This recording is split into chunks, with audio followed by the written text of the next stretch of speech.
తండ్రి కుమార పరిశుద్ధాత్మకు మహిమ కలుగునుగాక. ఈనాటి జీవవాక్యం. అందుకు యేసు, నేను కూడా నీకు శిక్ష విధింపను, వెళ్ళుము, ఇక పాపము చెయ్యకుము అని చెప్పెను. యోహాను శుభవార్త 8వ అధ్యాయము 11వ వచనము.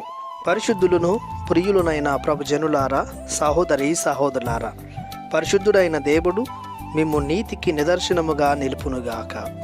ఈ మాటలు కరుణా సముద్రుడైన యేసుక్రీస్తు ప్రభువు వ్యభిచారంలో పట్టుబడిన స్త్రీతో పలికియున్నారు. ప్రభువు దయామయుడు, కరుణాపూరితుడు, సులభముగా కోపపడువాడు కాదు, ప్రేమ నెనరలు చూపువాడు. నేను వచ్చినదే పాపాత్ముల కోసం, తప్పిపోయిన దానిని వెదికి రక్షించడమే తండ్రి నాకిచ్చిన పని. ఇవన్నీ ప్రభువైన దేవుని లక్షణాలు. పాపాలు మన్నించడం, మరచిపోవడం యేసుక్రీస్తు ప్రభుని జీవన శైలి.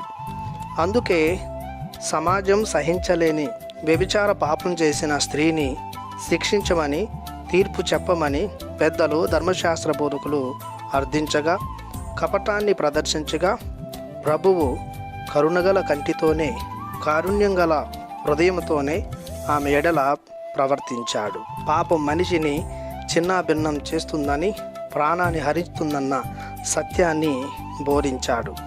క్షమిస్తే పాపాత్ముడైన నరుడు మహోన్నతుడవుతాడన్న ధర్మాన్ని చేతలలో చూపించాడు.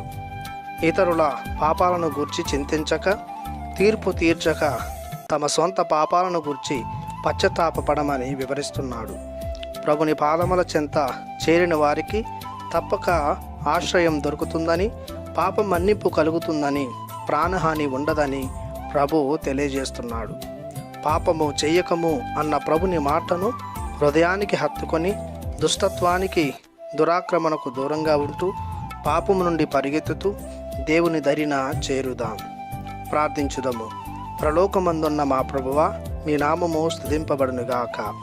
మీ కరుణను, ప్రేమను నిత్యము ధ్యానిస్తూ, పాపమునకు దూరంగా, పరిశుద్ధతకు దగ్గరగా జీవించే కృపను మాకు దయచేయమని యేసు పరిశుద్ధ నామములో ప్రార్థిస్తున్నాము తండ్రి.